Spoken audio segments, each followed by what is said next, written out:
Welcome to City on a Hill Gaming, a tabletop RPG actual play and discussion podcast. We hope you enjoy our show. So my point was, yeah, you're going to have like workstations along a long wall, like you were describing. And I think that works, and I think that also gives you sort of a place to walk through, and maybe walk behind them, and that's where Sonny's finding that beat, finding that rhythm. Who here has seen Sonny dance? I know I have. We all had, technically. I think that was how Sonny was introduced. Okay, was in an inn or something. Right. Where you were working. Yeah, doing kind of a fun dance at an inn. This is a very different dance. There is a formality to it. It's got a sort of ritual movement. Rhea, if we're going to reflect back more things that we didn't hear, this is a dance of court and nobility. Oh. The sort of thing you do as a high court sort of thing. Right. Or at least that action, the motion, the very formal movements, things like that. But there's a intensity, and it doesn't have the stateliness. There's a faster, hotter rhythm, right? Like it doesn't have that staid and stoic and stuffy nature. It's formal, it's ritualized, but not dead, if that makes sense. It's trained, but doesn't feel like it anymore.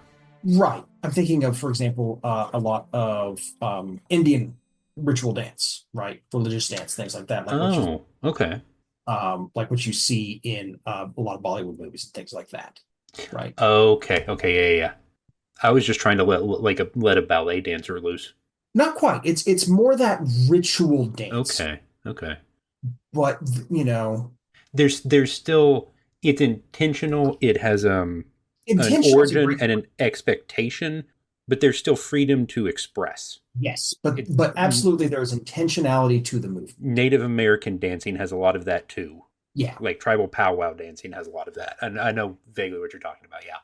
I think what I'm going to do here is have Sonny dance one of the dances they can dance and offer up a token to, I'm going to say, maybe some of the workers here, or spend a token anyway.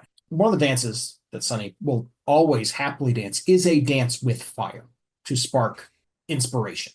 One of the things Sonny can do is to spend a token to offer to dance a dance with people that reminds them of who they are and breathes life back into them. And that's kind of what Sonny's trying to tap into, is that ability to just add life back into this very stuffy, ritualized, formalized movement, not by getting rid of that formalized movement, but by reinvigorating it. Let them see the beauty in the work they're doing that they no longer see the beauty in it because they've done it for too long. Yes. And Sonny is going to actually go and flick like a bit of scarf at one of the hot bits of glass and catch the end on fire. Ooh. And start kind of using that as a bit of a prop, essentially, while dancing. I think in my head, the younger monks that work at night find this concerning, and the older monks know enough about fire to know you know what you're doing. Yeah, there's probably some initial pointing hey, that's on fire. Whoa. Oh, that's on purpose. Sure. I ought to leave her alone, child. They know what they're doing. So that's interesting. The older monks are reacting with less concern. Yeah, I don't know why that's how it works in my head, but yeah. No, I like that, because then the question is, you would, I think, stereotypically think, oh, the younger monks are the ones who are going to start getting up and dancing with them. There's a contrast there. Yes. For me, the younger monks are, for some reason, in everything they do outside of this room, they are the more fluid ones.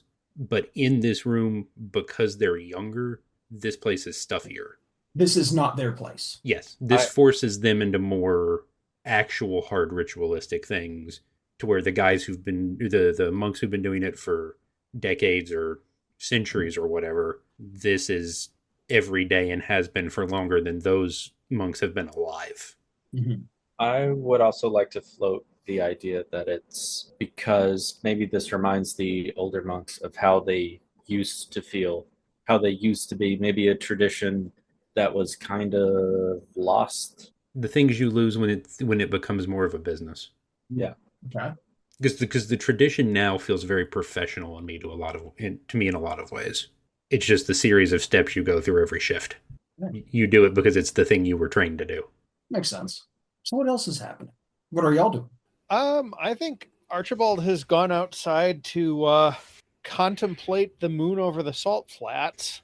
I want to grab the narrative control a little bit and say there was a light shower during the evening meal, and some of that mirrored effect has made itself manifest. There's a lot of like colors that you can see from like the burning forges and stuff around the monastery, as those kind of filter, the light from that filters out through doorways and things, and it kind of mixes with the moonlight, and maybe there's some naturally colored stone around, and it's all just kind of this beautiful, serene, kind of in stark contrast to all of the activity and industry going on inside. It's just very quiet and peaceful, and it feels like you can see for miles or perhaps even out to other worlds from here.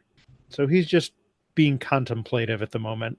I would say for Marion, this is like the first time with Sunny dancing and kind of seeing the older generation like be accepting of it and kind of getting this feel. This is the first time Marion feels like this is a monastery, and like the spiritual connection is kind of starting. So I think Marion would like to spend a token and listen to the shared wisdom of small and forgotten spirits and ask the table what they tell you. Oh, that's an interesting question. Anybody have any ideas what those spirits might be whispering right now? Might be saying? One will probably be like, gaze into the flames, there is wisdom there. See past the everyday expectation and requirement. I feel like the little spirits are very excited because someone's listening because the monks have stopped. I like that. Okay. Why am I getting Junimo vibes? I Stardew don't know Valley. what that is. Stardew Valley. Oh, gotcha. The cute little nature spirits in Stardew Valley. Okay.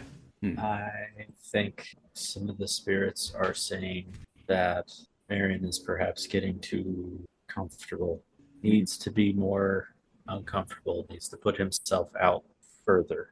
You aren't wandering enough, or you're wandering in the wrong way, or you're wandering with us too much, which isn't really wandering. Yeah, I think it's more of being, I've had this group, I've gotten used to these faces, but I am a pilgrim, and by its nature, it's a lonely nature. And I think the push is time to part ways and go down another path. Because for better or for worse, while we are, in air quotes, wandering, we're following a path. And it's the map that Peter followed, that Archibald follows for work. That has been the path we have followed for this entire game, essentially. I know this, and that's kind of counter to Marion this on some level. This monastery was my push because it was a little bit out of the way, but I think this is more of that cementing that I need to go apart. I need to separate. I've got something else that I think you would probably hear from the spirits in this place. Yeah. I think at least one of them is angry. And I think it's angry because the monks have stopped, forget who it was that said it, but the monks have basically stopped listening. Like, this was originally supposed to be like a place of spiritual contemplation, and it has just turned into a place mostly of soulless industry, and at least one of the spirits here is kind of not having it. The glass was a byproduct of connection, and now it's just all that they do. Yeah. Like, the glass used to be how they connected, and now it's just like, their monasteries have plenty of structure of that, I have no doubt, but this isn't a factory. This isn't a monastery, it's a factory. Yeah. On some level. It's a factory with institutionalized prayer. Yeah, that's an excellent description. Is what it's turned into. And yeah, I'm thinking like one of the little spirits has been just kind of like watching this process unfold for however many centuries with just kind of like increasing consternation and dismay. Y'all have lost the plot. The more recent generations are taught a business and not a way of life. Yeah. And that's all well and good if that's what you're doing, but that's not what this was, air quotes, supposed to be. Yep.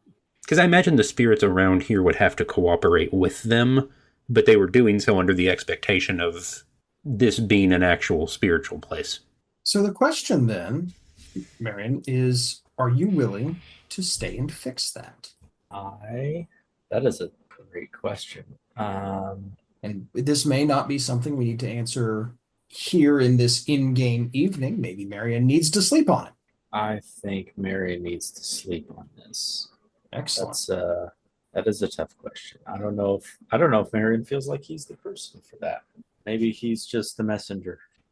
Bria looks sideways at Sunny. Cough, cough, cough, cough, cough, cough, cough. And here you're busy dancing. Don't worry. Somebody listens. Oh, why was that ominous? Oh, no. Yeah, but did we need to have a conversation about the one-eyed guy with the giant shadow and an eye as white as the moon here out in the moonlit salt flats reflecting the moon? Do we need to have that conversation, Pebble? Reflection. Oh, that wasn't who was listening to everything that Marion was saying and that was being spoken around Marion. As far as you know. Spoopy. Oh boy. I think actually now that I've sat on it for a little bit, I think Marion he's uncomfortable with this, but when you have to, you have to. I think Marion has to play it feels like he needs to play the role of the perhaps unwanted prophet. Oh. Who's like, I've heard this and y'all are not doing right. And like, it's probably going to need to do this in the morning when everybody's together in one thing. And that's probably when Marion's going to take his leave. But I think he's going to need to say his piece before he goes. That's reasonable. I don't think it's his job to fix it, but I do think he feels responsible to deliver that revelation. Well, I mean, you don't have to fix problems, but doing what you can to alleviate them, to shine light on bring them to people's attention, to get people who own those problems to start fixing them. That is something. Yeah, I think that's where Marion's going to be. Bria will go look for Pebble. What has Pebble been up to all this time? We've been leaving him unattended. Sound of breaking glass. Like Sound I of was more saying, breaking glass. like I was saying, Pebble was there. Yeah, Pebble's been following us around, presumably. Yeah, like We would know by now if Greg had decided for Pebble to wander off. Fair. you actually set up twice now, kind of my ending story for Pebble. So Excellent. you're just adding to it. Awesome. So completely listening and quiet for once. That's worse. And That's so much worse. is a good word. Bria will do something she hasn't done in a long time. She will pick Pebble up. She doesn't usually carry Pebble anywhere. This may be a moment when you have that same realization Pebble had earlier that, oh, Pebble's bigger. My back. Okay. I like that vertebra. We've been together for so long. There's a tactile sense of, oh, this child is growing when you pick up Right. Yeah. again after a while. And then you make that sound I used to make fun of my dad for making, and then it escapes your own lips. Yeah. And you hear it the first time, you're like, wait, that's the... Oh. And then I remember Parental PR. and then I remember my dad looking me in the eyes and going, just keep living. And he were right. This is true. She picks Pebble up and she walks outside to where the bigger mirrors are and sets him down, and she sits down on the ground in front of the mirror and sets him down in front of her. I have a question for you. Yes. What do you see when you look at me?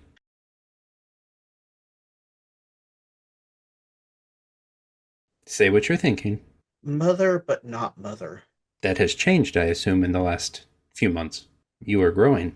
I don't think you need me anymore. Well, I will never not need you. Tears. Aw. As much as I appreciate that, little one, you have a choice to make. I am staying here. There are things I need to deal with, and I think this is the place to do them. But I am not going to force you to stay. What you do next is up to you. Despite what I want to believe, you are old enough for that choice. I can't tell if I've scuppered Greg or just really thrown him. I like how we've all pretty much independently come to the same conclusion. Oh, Well, now I'm second guessing myself, but that's fine. I was planning to stay already. Oh, that's fine. Whatever works. Well, I'm planning to stay, so that works out. Oh, well, very well then. That is up to you. I envision they open a new part of the glass blowing that's about glass breaking for reassembly, and that's what Pebble does from now on. you can make the first rage room. Stained glass. I was Made thinking up more of like, chips for stained glass, but Exactly. this is Pebble's new way of life. Constructive deconstruction. Mm-hmm. Because to quote a great movie, because sometimes you just have to break something. So the great amazing quote is Russian components, American components, all made in Taiwan. Oof. Well, I suppose we are both staying here then. We will have to let the monks know. She will intentionally also do something she doesn't do very often, and she will hug Pebble. Pebble hugs back. You won't. Okay, good. Heel turn! Heel turn!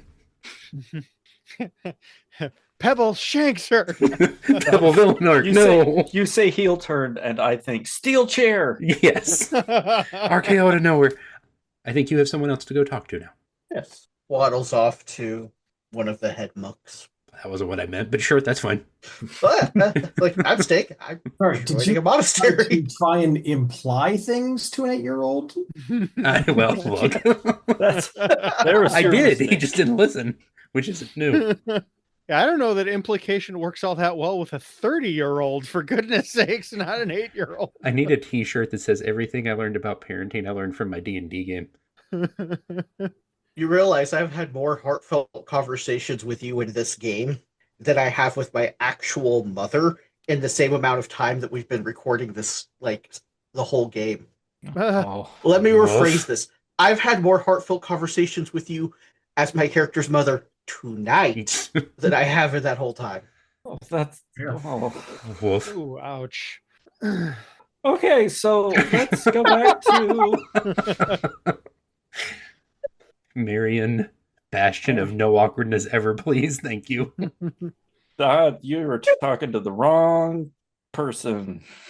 That is the wrong pilot for Marion. If you want someone who's not awkward ever. You are speaking to the wrong caribou, sir. A sentence I will only hear once in my life. That makes me sad. If you're Add not- it to the t-shirt list. You are Actually, I would- the wrong I would caribou. buy that t-shirt. You're thinking I the would wrong also caribou, buy sir, that is t-shirt, and actually- I don't usually wear t-shirts as outerwear. Hold on, let me read that. That one's actually pretty good. Yeah. That would be really funny is if Justin actually cut that line. So there's the Oh, t-shirt, no. but nobody knows what it goes to.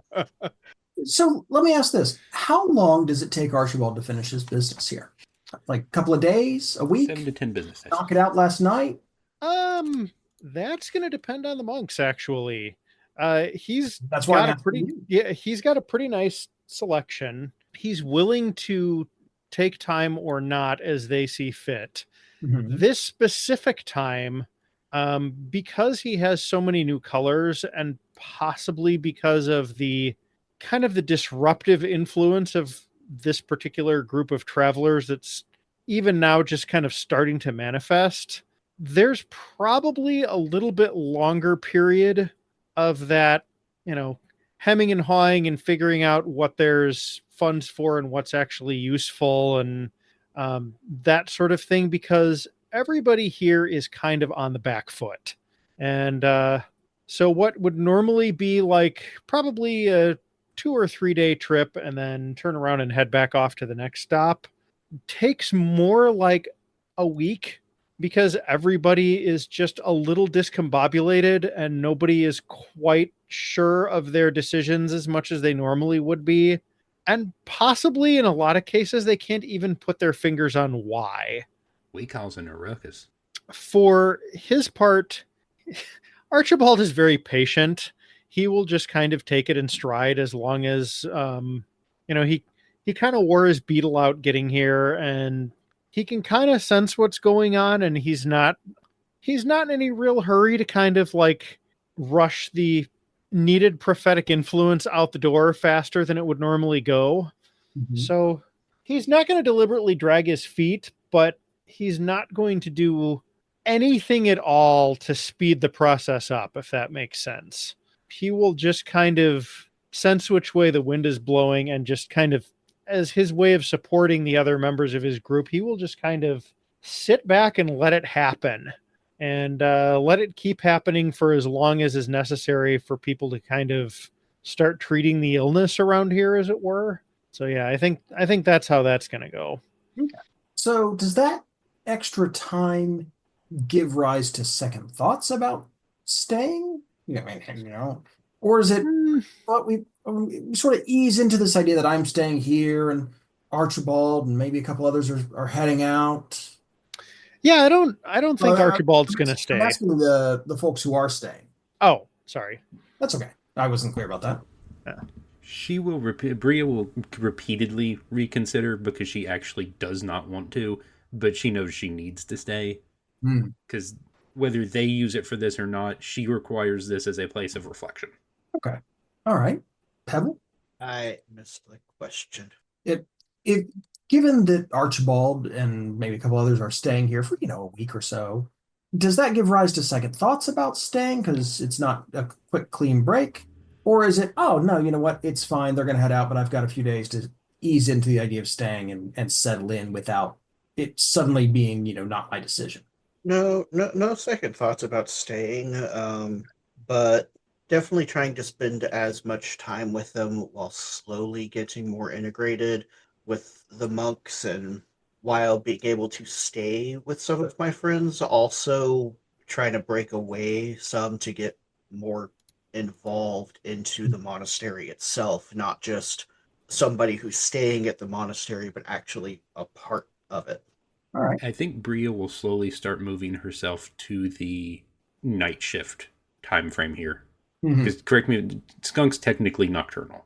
I think so. Much of the time. Well, no, they're kind of whenever I say as somebody who has had Fair. yard recently. I I have amazing pictures of baby skunks. I'll share. Do baby skunks. But she will start slowly moving herself towards that, and that will give Pebble some amount of room. Okay. Neat. I will say Sunny is happy to wait around for Archibald, but is definitely leaving with. Okay. When asked about it, the only response is, can you imagine me wearing gray? No, I can't. Without a moment's hesitation from Archibald. Yeah, I want to see that vow of poverty for Sunny. Listen, I don't need watch poor vow Sunny's soul poverty. just shrivel up and blow away. Poverty comes naturally to me. Yeah, Sunny's a dancer and musician. Yeah. That is their chosen lifestyle. No vows required. Yeah, that's just baked in.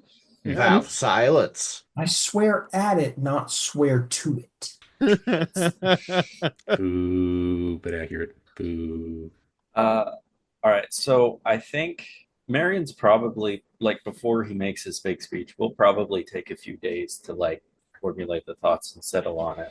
But while everyone is still here, I think it would be at the start of the evening shift, because I think Marion's going to feel like he needs to leave afterwards and set off on his own. And he's not doing that during the day.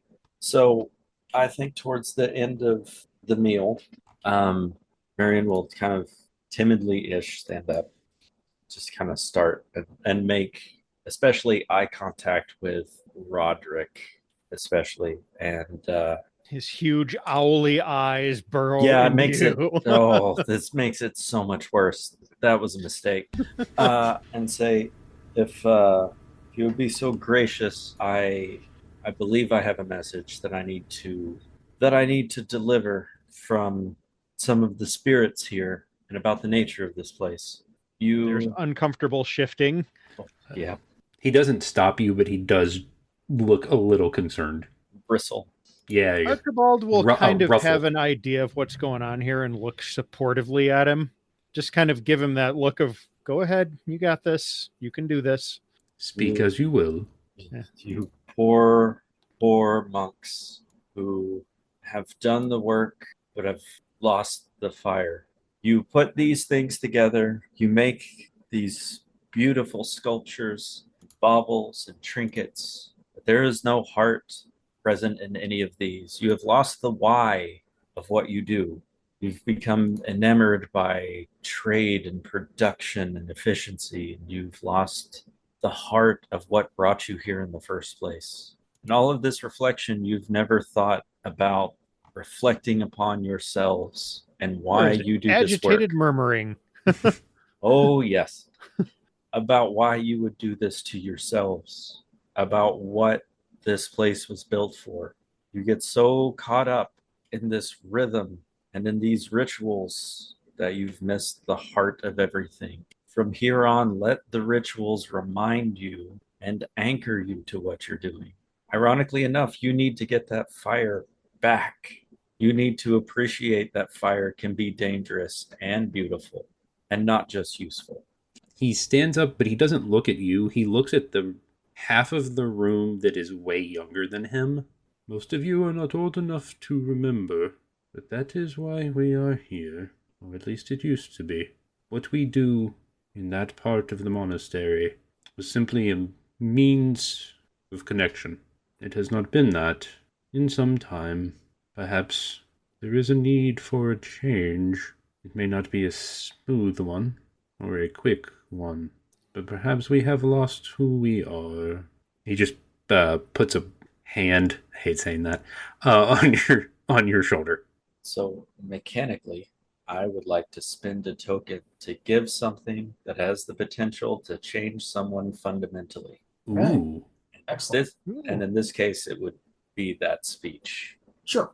nice. So I will give that to Roger. It doesn't say it has to. It says it has the potential. Potential to. Very important. But I believe with this message delivered, I need to take my leave because I know that I am not ready for wherever I end up having to be, and I need to go prepare elsewhere. And I wish everyone best of luck on their journeys. And Marion will take a deep bow. He will step out of the room. If someone wants to have a final scene with him, there will be time while he's packing up, but it doesn't have to happen. But there's an opportunity if any other characters want to interrupt. I have a question for you. What is something that Marion doesn't have that would be helpful to him after he leaves? I think I have something. So kind of in my like list of stuff, I have like a book of poems and literally just says the bare minimum needed to get by. But I mean, I am a wanderer. I think something like a compass or a sextant would be very useful, especially if I'm leaving without a proper guide. Okay. So I will say that Archibald kind of shows up as you're about halfway through packing, and he's got like a satchel under his arm. And he kind of walks over to you and he sets it on the bed in your cell, and he's like, I know that you're probably wanting to travel light, but sometimes a few extra pounds can ease the rest of a journey, and I am hoping that what is in this bag, he'll pat it gently, will do that for you. I suppose I should have expected to also be a recipient of your very generous nature. Well, I probably won't be seeing you for a while, so I figured a parting gift of some kind was appropriate at this juncture. Marion will open the pouch.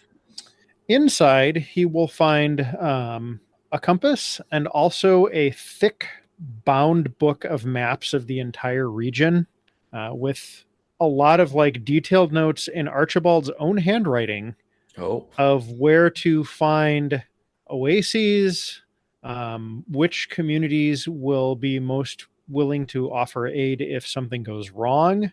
All of that other kind of like, if you run into trouble, this is where to go kind of information. I've been maintaining this logbook for on 20 years or so right now, but I don't think I've really needed to consult it in at least 4 or 5.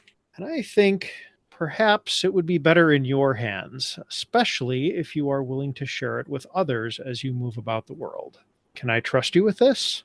Absolutely. Then it is yours. I will be more than happy to carry on your spirit of generosity. And I certainly would appreciate having this guide and compass. I think it's going to come in very handy. Well then, I'm glad to hear that I have found something useful for you after all. Take care of yourself, Marion, and take care of the others that you run across too. I saw a little moment of that just back there in the other room, and I think you've got something that this world needs. Thank you. I'll see you when our paths cross again. I look forward to the day. He gives you a big, warm, bristly smile, thumps you probably a little bit too hard on the shoulder, and sees himself out. Right. Just going to add to my Yep, inventory. that's Walrus. Yep. Just going to add to my inventory the Hitchhiker's Guide to the Heath. Excellent. Then I think we can end then with Archibald and Sunny heading back out on the road. Sunny day. It's always sunny. It's the desert. Actually, Archibald's got something for Sunny too, and I'd figured this one out already. Yeah. Kind of as they're heading out, they get probably basically just out of earshot of the monastery, and then Archibald makes a little bit of a show of like, oh, I forgot something, and stops and goes and rummages around on the back of the beetle a little bit, and he's like, I thought of you when I picked this up.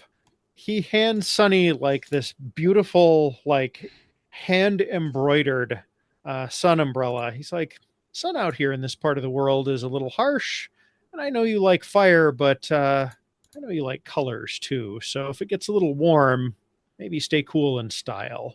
And hands that off. You know, fire is one thing, sunburn is another. Don't I know it? Softly rubs the top of his head. Yeah. I appreciate it. My thanks. Dinner's on me when we get to wherever we're going. You know what? I don't care where we're going. Lead the way. All right. I think you'll like it all the same. That, I think, is where we'll wrap things up. Yep. Thank you for playing, folks. I know Wanderhome is quite a divergence for some of you, even some of you with like PBTA experience and other indie game experience. So I always appreciate when people are willing to take a chance on a game. And I think hopefully it's worked out well. Yeah, no, it was a good 100%. stretch. Yeah, this is a very cute game. Excellent. Do we have time for a quick round of stars? We normally do like stars and wishes, but I think we're done with wishes for this particular campaign. I've got one. I would like to thank Greg for pushing Ryan's boundaries to a point he knows doesn't break Ryan, but does push Ryan because waves generally at Pebble. That has been the experience so far. Absolutely. I'd love to go next here. Daniel, Marion's been such an interesting character throughout this whole game because I think Marion by default is a very quiet, introspective character. And you've done a really good job turning that introspection into external action that other players can interact with. And that's a tough thing to do. And so I really appreciate that. And there are a lot of moments I like coming from Marion. I mean, from all of you especially. But that in particular, that's a hard line to walk, and I'm impressed by that. Oh, well, thank you. I guess I just kind of try to consider what makes for good, not TV, radio, I suppose. It is very hard to be quiet and introspective on an audio format. So, yeah, I do think it's just a matter of, I guess, trying to find opportunities to let people in or give people a thing to react to. Yeah. I think I can just hop on and say that one of the things I really liked, man, I really liked just Delta City and how we just made that whole place and how it felt like really organic. Mm-hmm. The world building in this is really fun. I like how it's structured and you can just like everyone can kind of bounce ideas off of each other in a way that hangs together really well. Yeah, I mean, I was joking about it earlier, but I could absolutely just do the world building and then be like, all right, cool, what's next? Let's do another one, you know? Yeah. Oh, yeah. It's very easy to make thing and then just let things sit there. But the system encourages you to actually do something with it when you're done. Yeah. Yeah, it gives you enough little hooks to like Mm. interact with. Like it gives you a thing that you go, oh, I wanna have my character stare at a reflective surface and get uncomfortable about themselves. Sand. Yeah, those feelings do get everywhere, Mm-hmm. and they can be kind of coarse on you. Mm-hmm. Um, Wanderhome. yes. I've got two actually. I think Ryan, the first one is I wanted to thank you for like playing along with the whole Bria and Archibald like advice about Pebble scene that we did a few episodes back, where it's like you kind of let this very protective character be perhaps talked a little bit out of being quite so protective just by another Okay. PC. And then the other one is Grant. I want to kind of thank you for pushing this one. I think this was a good stretch for all of us. And I think bringing this to the proverbial table was a really good palate cleanser and change of pace for a group that's been doing just kind of a lot of like trad games and trying to make like non-violent D&D work. Yeah. There's Blairy. And also Yeah, for there's pulling Blairy. double duty most of the time. I know this one's supposed to be sort of free flowy, but Yeah. me in particular, Ryan, not all that used to that concept, and is Bryan made one character, so that's all Ryan knows how to do anything with, and that is not how this works technically speaking. I mean, you can sit there and you can run the whole thing and this be totally functional. Yeah. Or we can do the other thing, and that's not either A, what we're used to here, or B, what I'm used to in general. And so that's been a very interesting experience. You guys all know, I think, or except maybe Daniel, all know Justin, and Justin has been pushing me for years to learn to not do this the way I'm used to doing it. And this has been a good example of that. I think a good way of getting into that. Excellent. Excellent. Yeah, you've done a very good job with it, and thank you. I, Greg, you got any? Yeah, just all of you. Just I'm so used to the world building. Like we build our characters, and that's where our individual additions to world building pretty much stops, and it's just meshed into it. Like having miniature talking cats Hmm. that are bipedal, adding that in, and then I'm done. But being able to work and have those conversations back and forth and letting it all evolve as we go with each of you and just building off of each other. I don't think any idea was ever directly shot down. They were just built and fixed and added to, and like the glass, molded into something together. It's a good pivot system. Yeah. Yes, I'd agree there. The phrase that was used early on was yes, but. Yeah, I like yes, but as a way to say, all right, I like everything, but let's tweak this maybe. What if Right. this? Yeah, that's a great approach. Because And it's I'm very guilty. Wanderhome is very good at yes and, but when yes and runs into a brick wall, you pivot to yes but Mhm. and kind of go forward from there. Right. And I apologize for being just as guilty as Ryan at not being able to separate that, like able to do both parts where you help like set and run and ask questions and still be your character. I mean, like I said, it's a learning thing, and honestly, everybody's done a really good job with it. I actually realize I have some specific ones for each of you. Daniel already said, I think Marion, I really seeing that introspective character expressed in a way that you can interact with. That is not easy to do. It's very easy to emote in a corner and then, not have anything actionable come out of that. That's great. Ryan, I thought you did a really good job, especially with the Cloud Reach, like starting in Cloud Reach, which was the farm. Oh, yeah. Starting from there, I've really got a sense of how Brea was growing as a character. And I think Brea probably went through the most growth of any of these characters, or at least most obvious growth, and dealt with I would agree with Dealt that. with the I most think a lot of us stayed fairly static, but sure. Brea grew. Well, and that playbook for Firelight kind of is and I didn't look at a lot of them, but I think it leaves you a lot of room to self-reflect on who you were before in a way that maybe some of the others don't, because it leans into a little more of that. Because Wanderhome's kind of vaguely built on the foundation of not that long ago some real bad stuff happened that doesn't happen anymore, but Firelight's one of the ones that actually, if you want to, will let you stare directly at that uncomfortably. Absolutely. But I think Wanderhome can lead people to make very twee caricatures of characters that don't progress.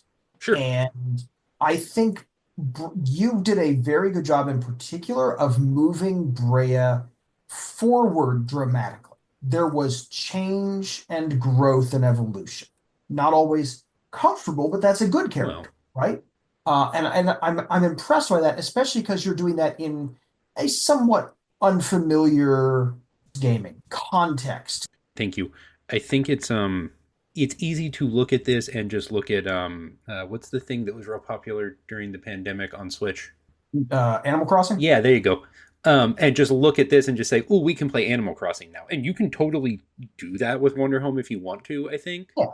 You could just build your little town and no one ever leaves and you just do all the... And I think I'd probably actually really enjoy that. But that's not what we did here, in whether intentionally or not. And so that was uncomfortable in a not bad way. I fully admitted from the start, I spaced on reading the book, and I just went, oh, cute animal pictures. Oh, something called the Ragamuffin. I want to be a little penguin. And then I actually read it. Yeah. I want to be a little penguin, and then make it horrifying. So that's the next thing I wanted to call out. Greg, you did a really good job keeping that tension present in Pebble. Yeah, boy, did he. The sense of dread every time is like, well, Pebble sees this. The Well, yeah, four of when us try and set the tension down, and Pebble just walks over and picks it back up. Make Yeah. sure we don't ever leave it behind. No, But we that- left that at the house. That's a really important thing to have in this sort of story is something that's going to happen. The horrors of war follow you whether or not you want them to. Yeah, and Whether or there's not you were alive for them. past aspect to it and a future aspect to it that Pebble managed to embody very well in both. And I think that brought a lot of really cool themes. And I think, Greg, you in particular did a really good job expressing those and making those participatory. Right? I'm going to fully admit that's just kind of me. Okay. This is probably the character closest to me as a person I have ever played in a game. That's probably fair. That's And I'm going to ask you a good question. to know you're a 4-foot penguin in real life. You know, I'm going to ask you a question, Greg, and I specifically for the audience sake, I don't want you to answer it. Is Pebble actually a child, or is Pebble some kind of ancient being? And I don't want you to answer that. I just have been pondering it, and now I need other people too. So just have fun with that, because I'm not convinced Pebble's actually a child. I'm Is not this going to be positive like that's the case. Pebble is Is actually this going to be like one of those movies where they film every scene 3 ways? Like, if you think the person is guilty, if you think they're innocent, and if you're not sure, and then they're all just spliced together. I'm just not Pebble convinced just Pebble's a not one actually person- an ancient kith Oh, like the other spirits in the world. Is Pebble just a one-person Rashomon? Like, it depends on... That's not how I remember it. And then... Yeah, there you go. So we'll just let the audience ponder that terribly without him answering.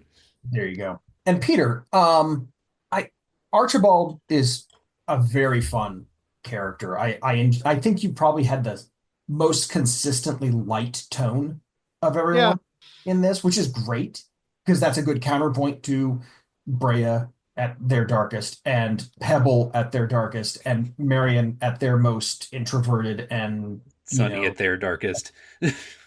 Yeah, look, Sunny's not deep. That's not true. Sunny's got some.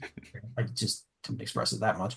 I would honestly say I think a lot of the best stuff I got from you in this was the world building stuff because I did enjoy that quite a bit. Yeah, and every place we went, it was like, oh, and then Peter added something really clever and interesting and grounded in a way that was, this is how things might work given this fantastical and somewhat pastoral setting.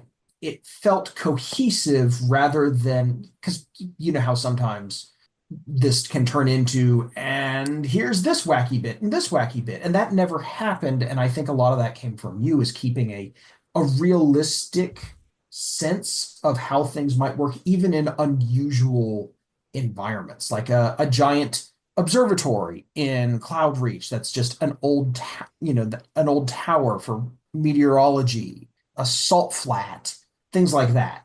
Just neat places and neat details.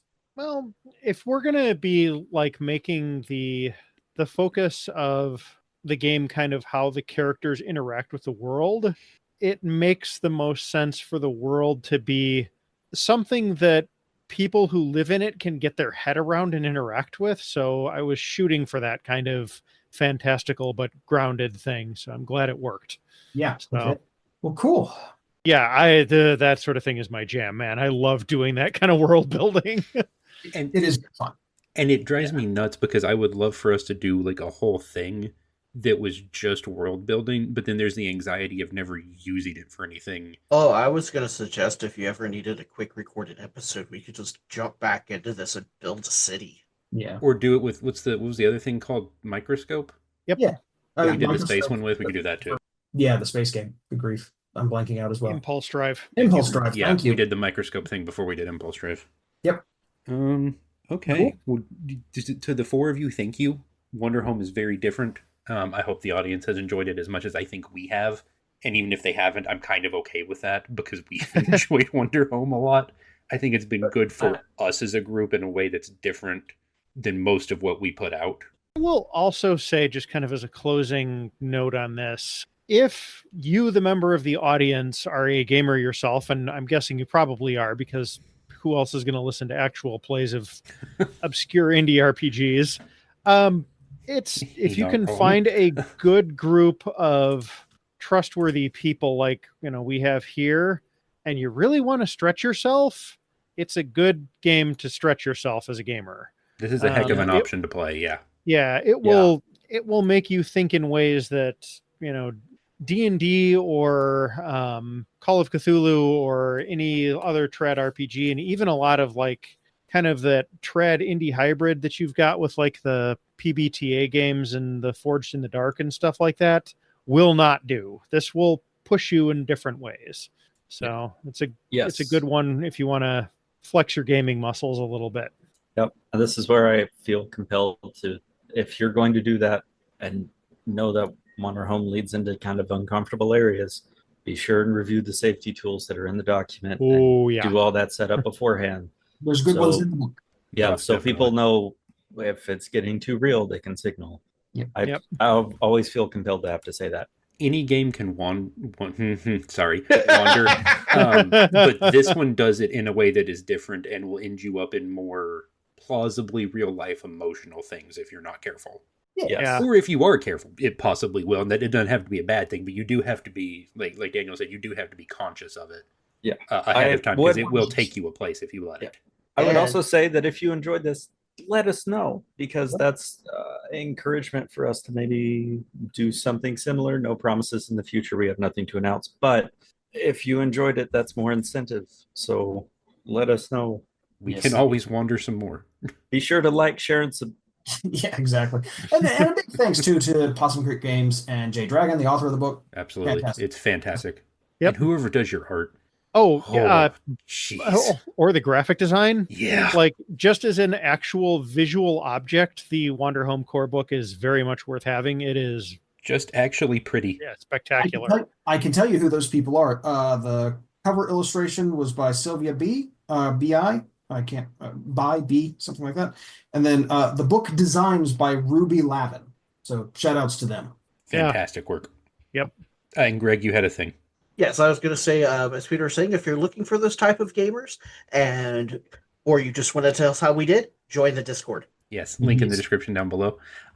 As always, thank you so much for listening. See Donny Hill Gaming for more information.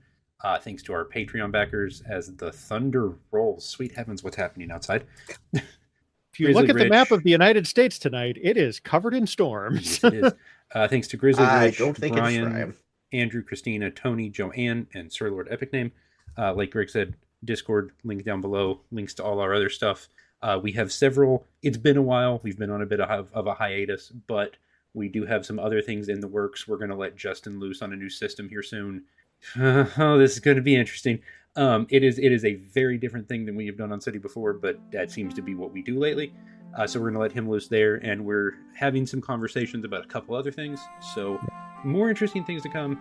And in a lot of cases, it's going to be, as Peter noted, more non-traditional things, I think, in a lot of cases, as has become our want to do in the last few years. Or at least more untraditional than what we used to do. But we will still roll dice, we will still make puns, we will still write down t-shirt ideas I'll never use for anything.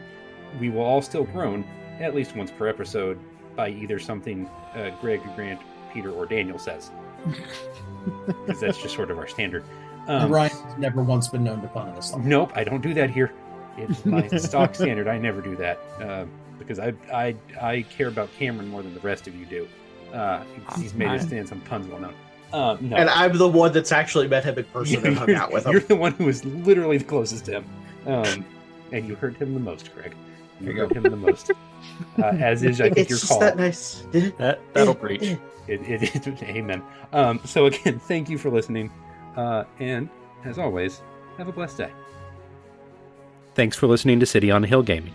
If you want to find out more, visit us online at cityonthehillgaming.com or by sending us an email at cityonthehillgaming@gmail.com. Or check the link in the description to join our Discord. Thanks as always to our Patreon backers, Christina, Joanne, Tony, Bryan, Andrew, Sir Lord Epic Name, and Grizzly Rich. And as always, thanks for listening, and have a blessed day.